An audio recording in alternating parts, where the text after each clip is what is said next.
Cari fratelli e sorelle,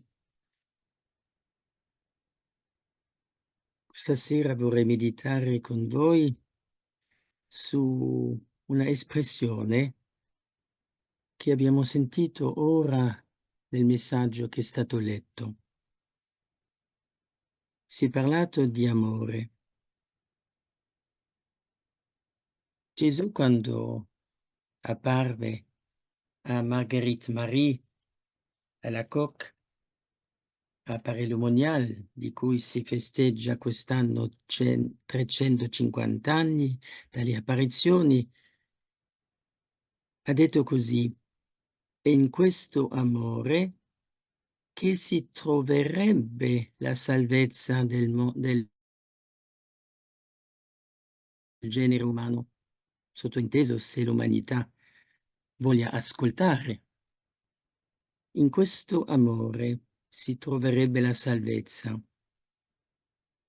Questo lo disse Gesù a Marguerite Marie. E siamo nel 1673, primo giorno delle apparizioni che Marguerite Marie ebbe per 2 lunghi anni. Adesso salto in avanti per qualche secolo e arriviamo a quello che è stato detto nella parola introduttiva a questa nostra preghiera, quando si è fatto riferimento alla devozione verso il cuore eucaristico di Gesù.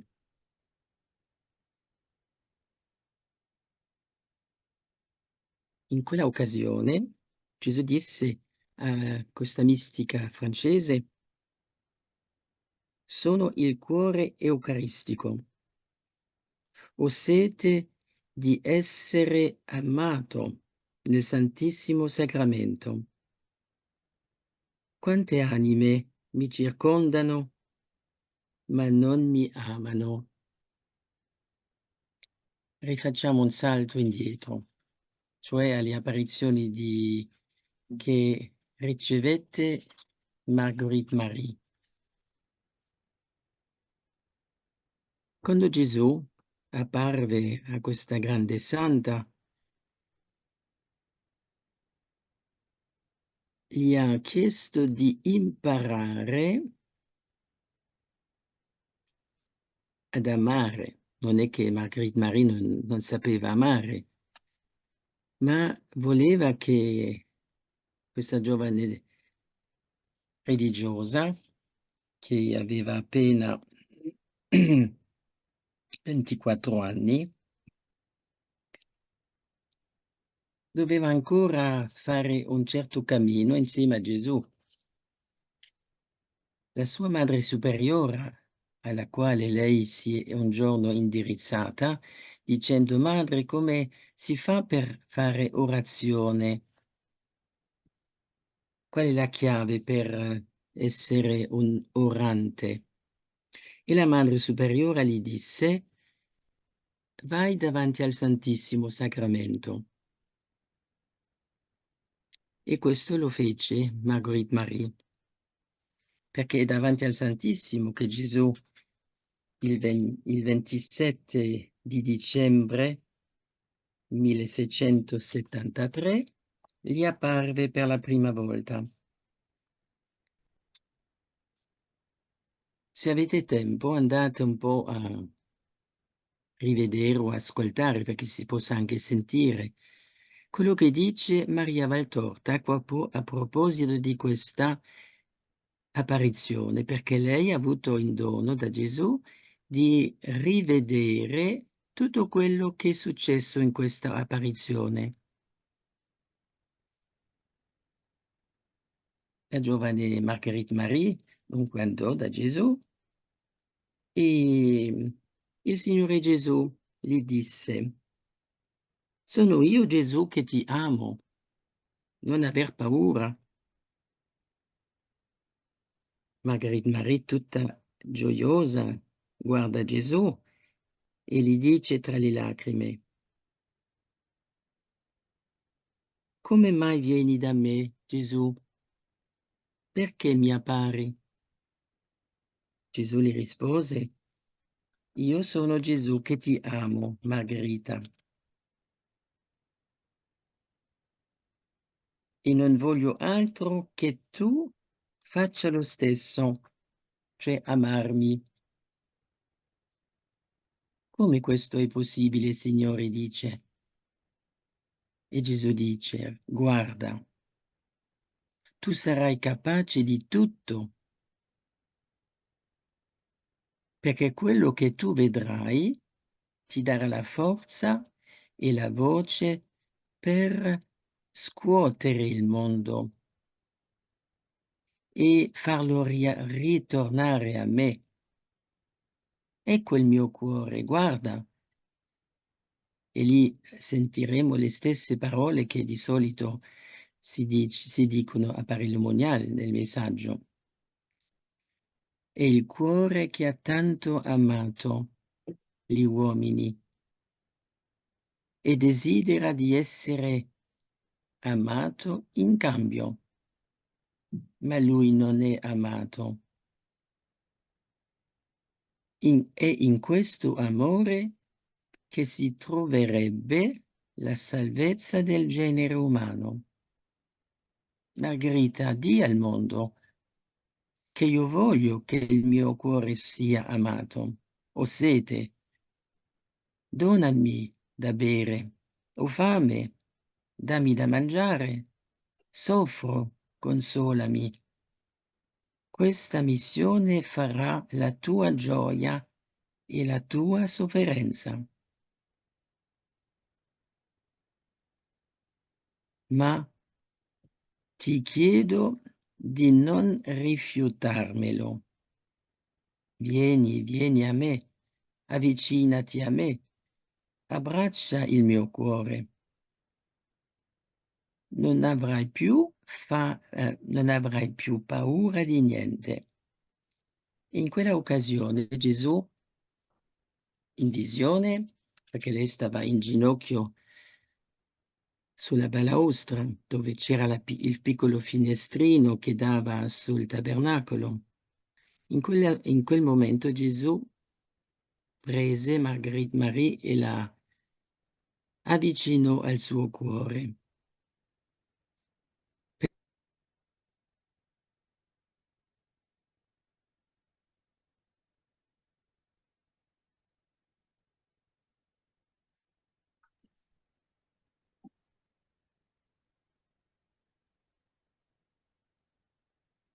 Prego, Deborah.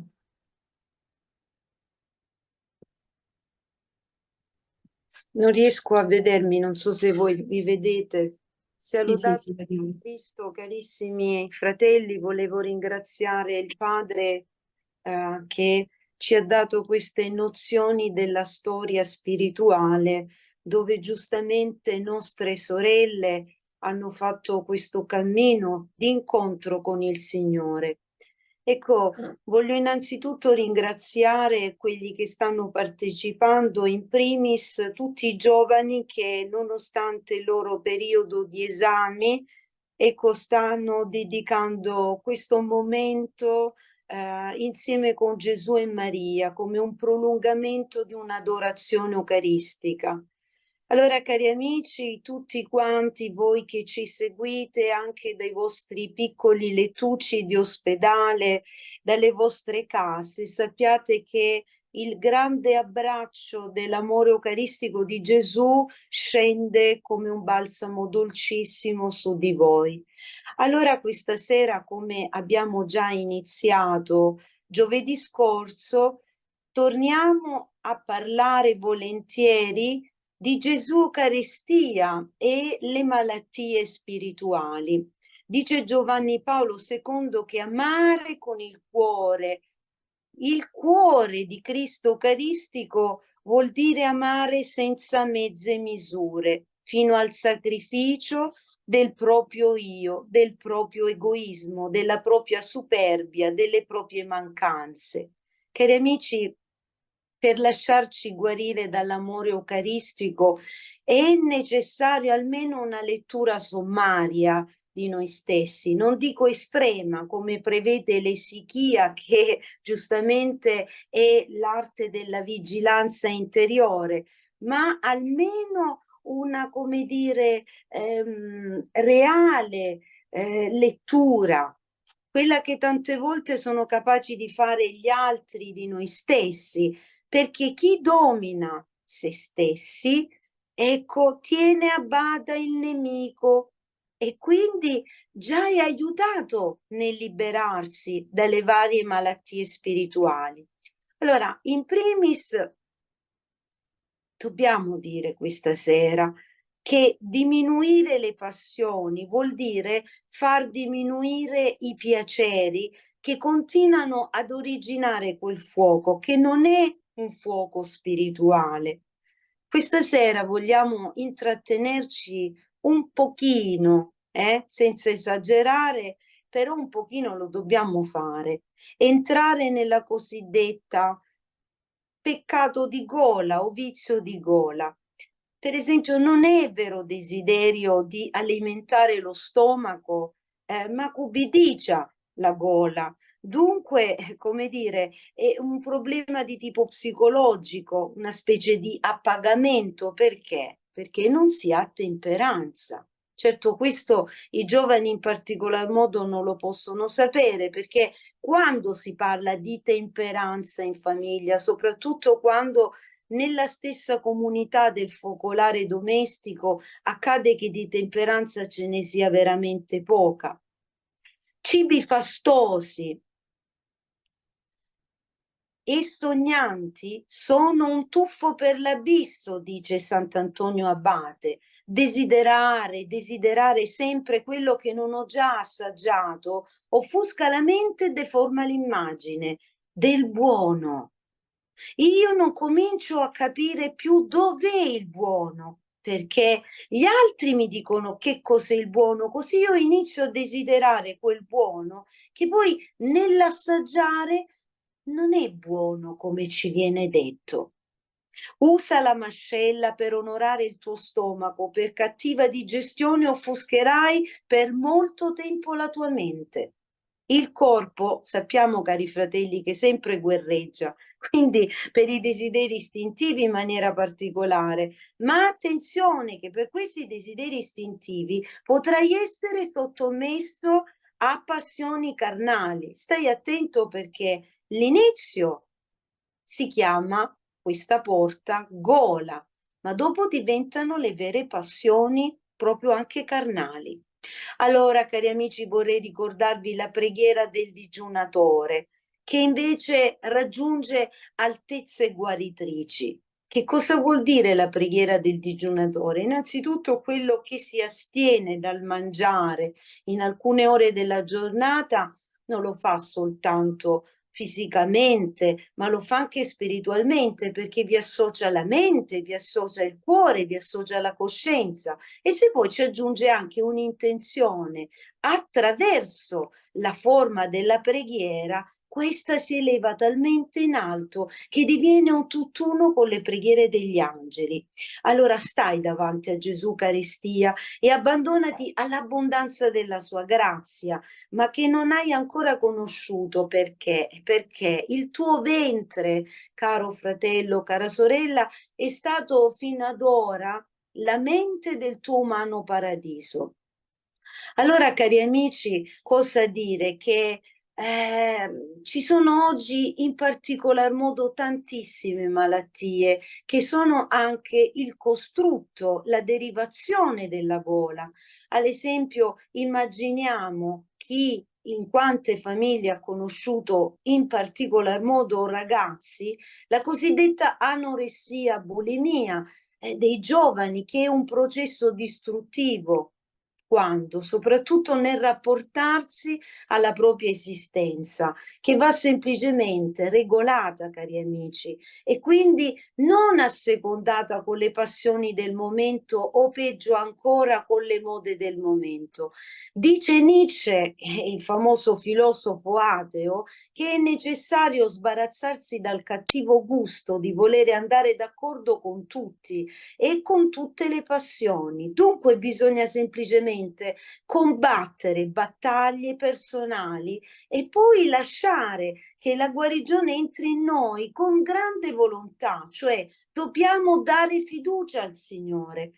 Dice sempre Nietzsche, le cose grandi ai grandi, gli abissi alle persone profonde, le finezze ai sottili e la rarità ai rari, ma tutti impegnati per dare vigore al grande dono personale dell'esistenza. Allora l'uomo non sarà mai sazio, dice Sant'Antonio Abate, mai buono, anche se vorrebbe esserlo, se Dio non abita in lui. Allora questo rapportarci con Gesù, carestia, cari amici, avete mai riflettuto che tutto quello che noi non possiamo in quel momento lui può, trasfonde in noi tutte le ragioni della sua divinità, tutta la potenza dell'esistere come uomo e come Dio nei nostri giorni.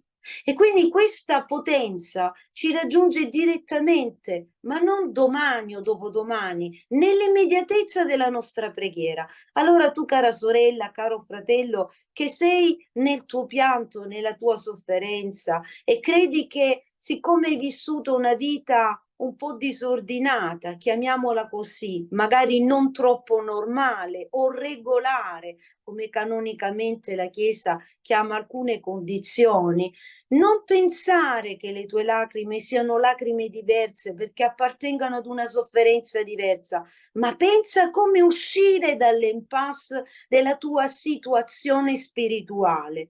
Allora solo in quel momento la forza rigeneratrice di Gesù Carestia colpirà il mio cuore, le mie mani, tutti i miei arti, tutti i miei vasi sanguigni, tutte le cellule, tutti gli apparati che fanno funzionare il mio pensiero e comincerò a pensare in maniera positiva perché Dio ha messo in me la scintilla di questo suo amore divino che però attraverso la mia accoglienza, la mia apertura, io ho generato dentro, proprio come Maria genera il suo figliolo nel grembo.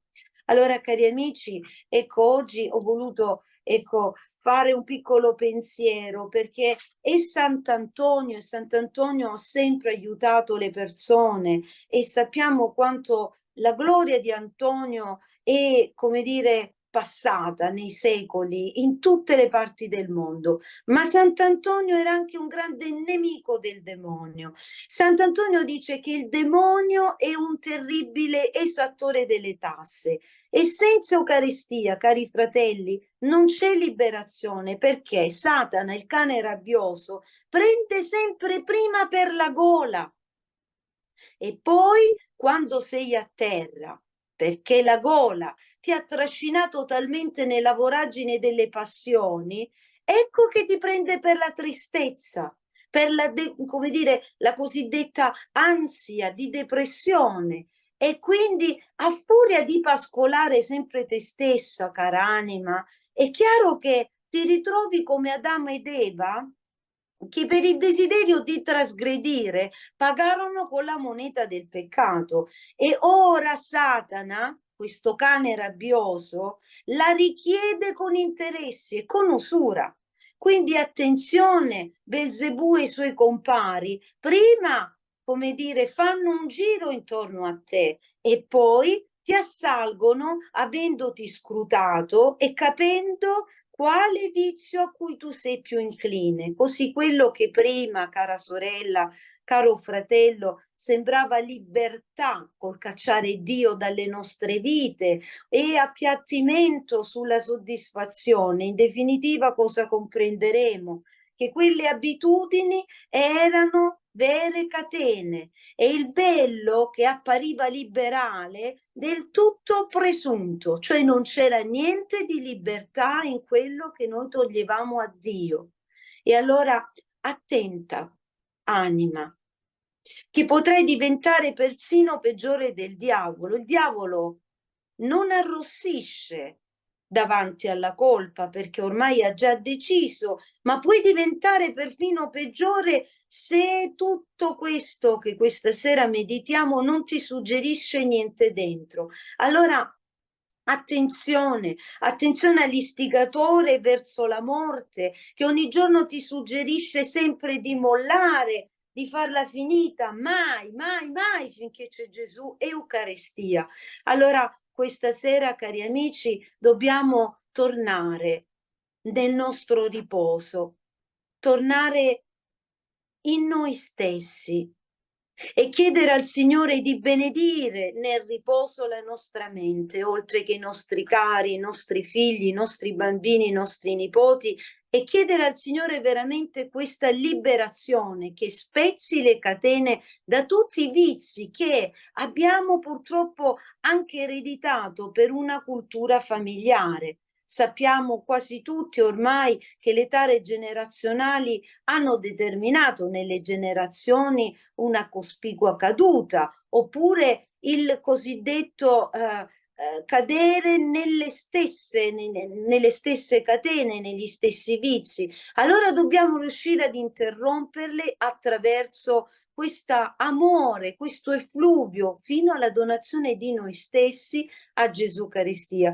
Allora, caro amico, cara amica, queste lacrime che tu versi nella solitudine della tua vita, sappi che Gesù le ascolta perché sono lacrime eloquenti di un'anima che ha capito di avere sbagliato. Però vedi, cara anima, quante volte ti sei trovato dopo una vita di disordini, di problemi, di guai, ad aver combinato tantissimo di quel caos che adesso rimettere a posto tutto non è affatto semplice. Ecco, allora bisogna fidarsi del Signore, bisogna lasciare fare al suo amore eucaristico che si spezza, che si dona. Quindi nel momento in cui in noi manca l'atto della donazione, perché si è seccata la vena della generosità, non siamo più in grado di percepire la realtà del bene e la realtà del male, perché il vizio ci ha incatenati fortemente alla visione di noi stessi. In quel momento, con forza e fiducia, dobbiamo chiedere a Gesù Eucaristia: Signore, desidero nel mio cuore il frutto del tuo amore. E siccome, Signore, so che tu sei generoso e nessuno ti supera perché sei insuperabile in tenerezza, in misericordia, sei il mio liberatore, sei il mio guaritore, Signore, io ti chiedo adesso per tutti coloro che soffrono, per me, per i miei cari, per la mia famiglia, per l'aria che respiro, per la famiglia che mi hai dato, per il lavoro che forse mi strapperanno, che oggi ho perduto, per tutto, Signore, ho bisogno della tua benedizione. Scenda, Signore, a liberarmi il tuo sangue attraverso questo raggio di amore che parte dal tuo cuore eucaristico. E certamente, cari fratelli, il Signore lo farà, siatene certi. E vogliamo anche salutare questa sera le persone che hanno ricevuto in questi giorni le grazie che avevano chiesto. Oggi anche la nostra posta elettronica, oltre a quella dei giovani Promanduri, a tutti quelli che appartengono all'apparato dell'Opera d'Amore, hanno ricevuto tantissime testimonianze di gratitudine, attestazione di gratitudine alla Madonna. E che cosa volete, cari fratelli, care sorelle? Che la Madonna, quando fa una promessa, non mantiene? Allora bisogna capire che si tratta del sacrificio della nostra fede e non di quella fede che appare professata da alcuni adulti, però magari questi adulti sono un po' crapuloni, come dice Sant'Antonio Abate, cioè farfugliano, non mettono fuori quella fede genuina, semplice, proprio come quella dei bambini, come quella delle anime appassionate. Io desidero dunque salutarvi, l'ora è tarda, ma con tutto il cuore dirvi che il Signore ha sotto i suoi occhi tutto quello che accade. Coraggio, somma fiducia. Parleremo ancora di questo rapporto che c'è tra Gesù e le malattie spirituali, sempre aiutati anche dalle nozioni dei padri del deserto come Antonio Abate e anche il nostro caro Sant'Antonio, e colgo l'occasione di fare gli auguri a tutti coloro che portano questo nome perché profumino di spiritualità, di grazia e di bellezza ovunque passino. Nel nome della Vergine dell'Eucarestia vi saluto e che Dio vi benedica.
Paurizione mala non timebi.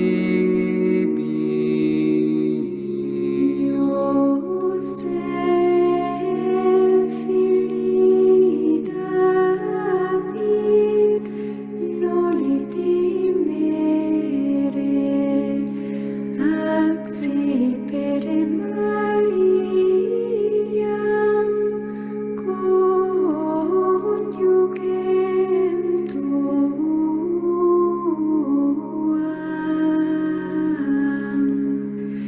quod in illine anatum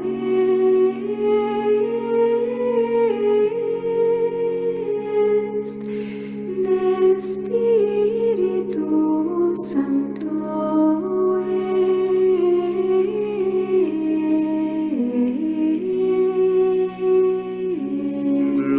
Gloria Patri et Filio et Spiritui Sancto, sic ut erat in principio et nunc et semper et in saecula saeculorum.